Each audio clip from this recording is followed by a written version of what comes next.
Que le Seigneur vous bénisse. Bonjour, bonjour à chacun de vous. Que le Seigneur vous bénisse. Nous voici encore en ce jour béni que le Seigneur nous a accordé. Vous avez votre serviteur l'apôtre Wilson qui vient à vous encore ce matin pour finir ce thème que nous appelons les trois grands choix de l'homme. Le premier jour, nous avons abordé le choix de ce que vous devez manger. Hier, c'était le choix de comment nommer les choses. Et aujourd'hui, c'est le troisième choix de l'homme. Nous voyons cela dans Genèse chapitre 2, versets 21 à 23. Alors l'Éternel Dieu fit tomber un profond sommeil sur l'homme qui s'endormit. Il prit une de ses côtes et referma la chair à sa place. Verset 22. L'Éternel Dieu forma une femme de la côte qu'il avait prise de l'homme et il l'amena vers l'homme. Et l'Éternel dit, voici, cette fois, celle qui est os de mes os et chair de ma chair, on l'appellera femme parce qu'elle avait été prise de l'homme. Voici la déclaration de Adam après s'être réveillé de son sommeil. La Bible dit que Dieu le plongea dans le sommeil et prit une de ses côtes et forma une femme.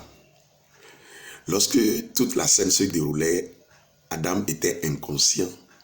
Adam n'était pas au courant de ce qui se passait, ce que Dieu faisait. Mais à peine il s'est réveillé, voici, il avait au-devant de lui une femme. Et la Bible dit qu'il le nomma, comme je l'avais dit hier, qu'il le nomma et dit maintenant, celle-ci est os de mes os et chair de ma chair. J'aimerais qu'on avance un tout petit peu avec ce verset pour vous dire que Adam n'avait pas été forcé par Dieu pour accepter celle que Dieu avait créée ni amenée sur son chemin. Mais Adam avait dit quelque chose. Elle est chair de ma chair, os de mes os. Ce qui signifie que celle que vous acceptez dans votre vie ou la personne que vous ouvrez votre porte à ce qu'il entre détermine votre futur. Alors vous devez faire extrêmement attention de ceux-là que vous acceptez chez vous, ou vous acceptez à la maison, ou vous acceptez dans votre vie. Lorsque vous vous ouvrez à tout le monde, alors attendez-vous à de bonnes ou à de mauvaises conséquences. Le choix de la personne, le choix de vos relations est très important et cela détermine votre vie, votre destinée. Alors, s'il vous plaît, sachez qui vous acceptez dans votre vie. L'amitié ou la relation n'est pas forcée. Que le Seigneur vous bénisse. Shalom. Je vous souhaite le meilleur de cette journée. Que Dieu vous bénisse.